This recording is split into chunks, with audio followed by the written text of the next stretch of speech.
उदयपुर के शिल्पग्राम में 16 से 22 सितंबर 2019 तक लोक एवं आदिवासी वाद्य यंत्र कार्यशाला का आयोजन किया गया।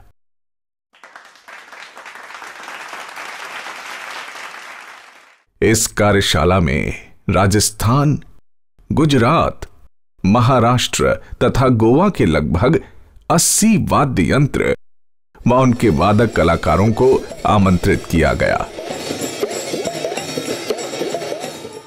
वाद्यों की अपनी अलग दुनिया है।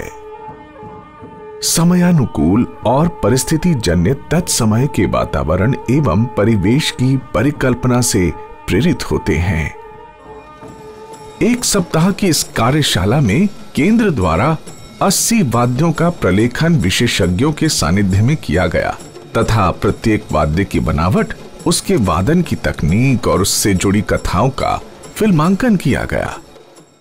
सबसे पहले मैं पश्चिम विभाग सांस्कृतिक केंद्र उदयपुर को बहुत धन्यवाद करना चाहता हूं, क्योंकि इस तरह की कार्यशाला जो अभी इन्होंने आयोजित की है और हमें यहाँ पे बुलाया है तीनों स्टेट से एक्सपर्ट, तो ये मेरे ख्याल से पिछले 30-40 वर्ष के इतिहास में किसी भी जोनल सेंटर्स ने किया नहीं है। पश्चिम विभाग ने ये काम किया है, तो हमारी बहुत ही शुभकामनाएं और बहुत धन्यवाद है।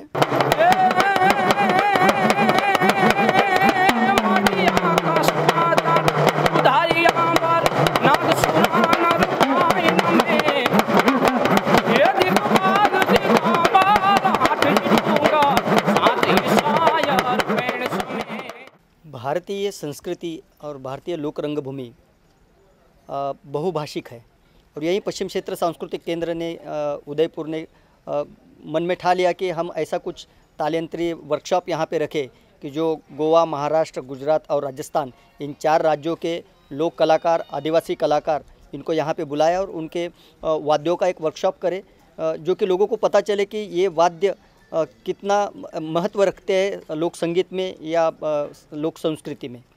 भारत में ढोल एक ऐसा वाद्य है जो शुभ और मंगल का प्रतीक है। जो ढोल होता है वो अनुष्ठानिक वाद्य कहा जाता है। तो कोई भी परंपरा आप कार्यक्रम कर रहे हैं तो पहले ढोल वादन जरूरी है, उसको मांगलिक वाद्य भी कहते हैं। वैवाहिक अवसर हो या जन्मोत्सव, ढोल वादन आज भी न केवल गांव बल्कि शहरों की परंपरा है।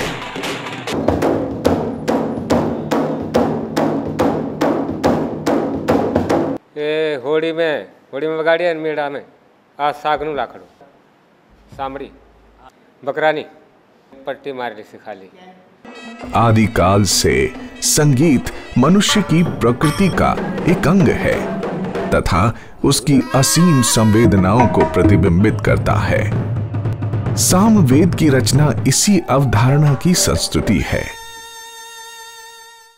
हमारा देश वाद्य यंत्रों की दृष्टि से समृद्ध है। कहीं तार वाद्य, कहीं फूंक वाद्य, कहीं ताल वाद्य काफी प्रचलित हैं। पश्चिम भारत के राज्य राजस्थान, गुजरात, महाराष्ट्र तथा गोवा के वाद्य यंत्रों का न केवल भारत में अपितु विदेशों में भी खासा नाम है। पश्चिम क्षेत्र सांस्कृतिक केंद्र उदयपुर द्वारा भारत के पश्चिमी राज्यों के लोक और आदिवासी वाद्य यंत्रों, जिसमें विलुप्त और अनदेखे वाद्यों का प्रलेखन करने के लिए कार्यशाला में जहां जैसलमेर के दुर्लभ वाद्य नड़ और उदयपुर के कोटड़ा के जनजातियों का थालीसर देखने को मिला, वहीं दूसरी ओर गोवा का घुम्मट, गुजरात का सुरिंदा महाराष्ट्र का गांगली आदि वाद्य देखने में अनूठे और अविस्मरणीय थे। इनकी बनावट और उसमें प्रयुक्त सामग्री गांव में उपलब्ध संसाधनों पर निर्भर है, किंतु समय की मार और वादकों की कमी के कारण आज कई वाद्य या तो विलुप्त से हो गए हैं या फिर उनके वादकों का अभाव सा हो गया है। वर्कशॉप में जो वाद्य आए हैं ये वाद्य मृतप्राय होने वाले वाद्य हैं। उसमें जैसे 90% वाद्य अभी आ चुके हैं, 90% वाद्य आ चुके हैं। 10% ऐसे कुछ वाद्य हैं कि जो अभी वो लोग भी नहीं रहे, वो जनजाति भी नहीं रही और वो वाद्य भी नहीं रहे और उसको कोई बनाता भी नहीं है। नड़ बजाने वाले जो है अभी वो तो ख़त्म होते जा रहे हैं। नड़ बजाने वाला एक आदमी बचा है और वो यहाँ पे आया है, तो हम उनसे इंस्पायर हुए हैं।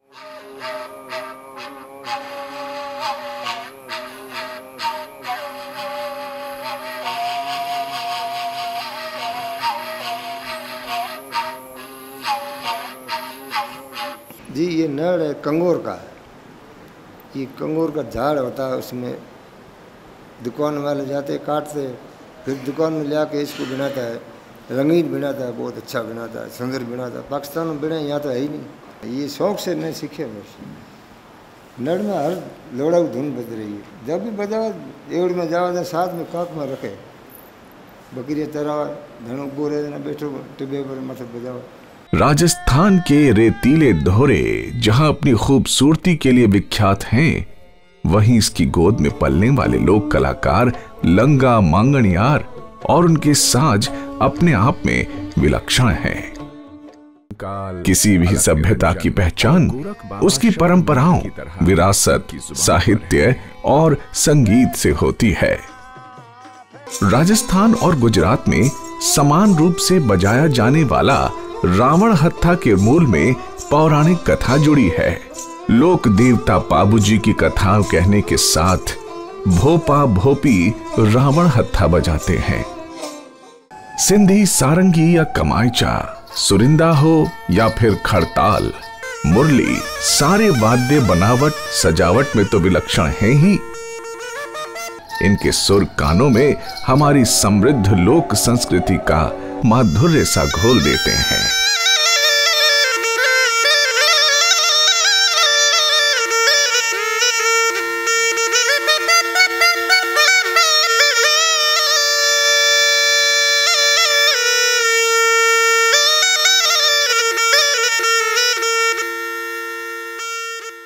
ये मुरली के बारे में ये टुम्बी है, इसकी बेल उगती है। ये पेरी है केर की, इसमें तो उड़ने आते हैं, वो उसमें बता रहे। जिस जमाने में ब्याह शादी हो जा रही, हम लोग वहाँ बजाते हैं। सरकारी प्रोग्राम में गया? हाँ, सरकारी प्रोग्राम में गया। घनी जगह गया साहब। महारानी गुरु में जाया रसिया 2 महीना। हाँ, महाराष्ट्र पूरे में प्रोग्राम दिया। पचे 1 महीनो पेरिस, ऑस्ट्रेलिया, जर्मन, फ्रांस सब फिर। England, America, Germany, France, Italy, रूस आदि देशों में इन राज्यों के लोक वाद्यों को इनकी बनावट, सजावट और बजाने के सलीके से पहचाना जाता है। नगाड़ा, जो कभी शादी, ब्याह या जन्म अथवा उत्सवों के अवसर पर शहनाई के साथ बजाया जाता था, आज उसके वादक बहुत कम रह गए हैं, किंतु इसकी धमक आज भी हमारी परंपरा का प्रतीक बनी हुई है।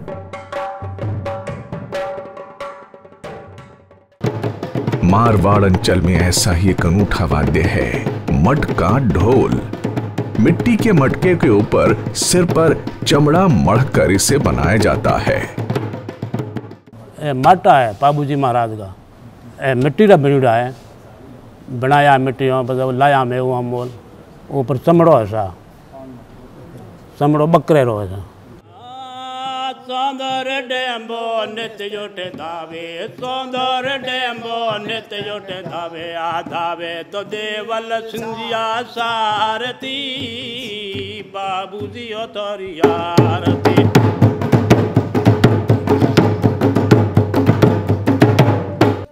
कार्यशाला में कुछ चीज़ें हम जानते हैं, तो कुछ चीज़ें ऐसी मिली है कि जो हम नहीं जानते थे।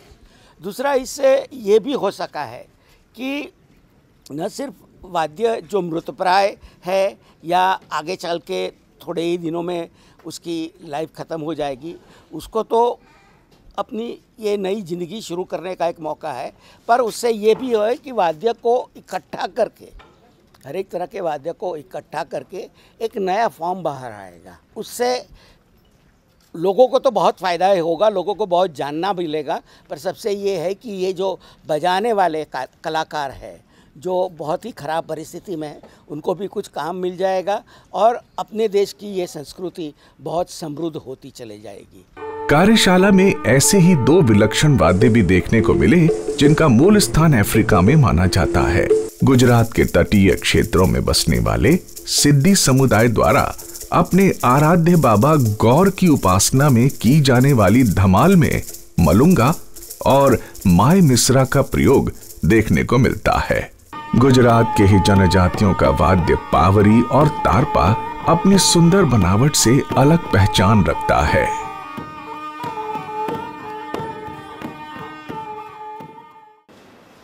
ये ताड़ का पत्ता है। हाँ, ताड़ का पत्ता है।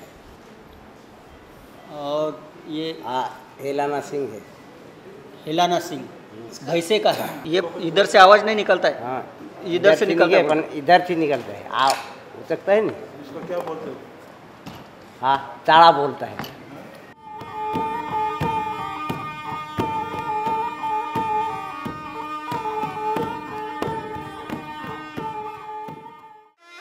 सुंदरी महाराष्ट्र का शहनाई नुमा वाद्य है जो प्रत्येक शुभ अवसरों पर बजाया जाता है। इसके साथ जिस सुर पेटी अर्थात हारमोनियम का प्रयोग होता है, उसकी रचना अपने आप में अनूठी है। महाराष्ट्र में ऐसे कई वाद्य हैं जो अपने आप में सदियों का इतिहास समाये हुए हैं।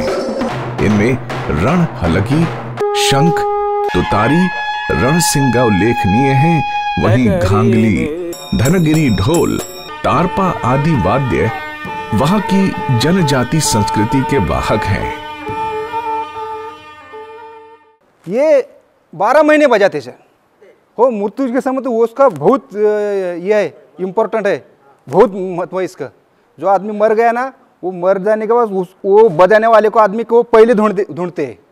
अरब सागर के किनारे बसा गोवा प्रदेश अपने आप में कई संस्कृतियों के रंगों से रंगा है। शिगमो हो या तियात्र या फिर मछुआरा समुदाय की संस्कृति घुम्मट, ढोल, कसाले, समेल, ताशा आज भी गोवा की संस्कृति में रचे बसे हैं।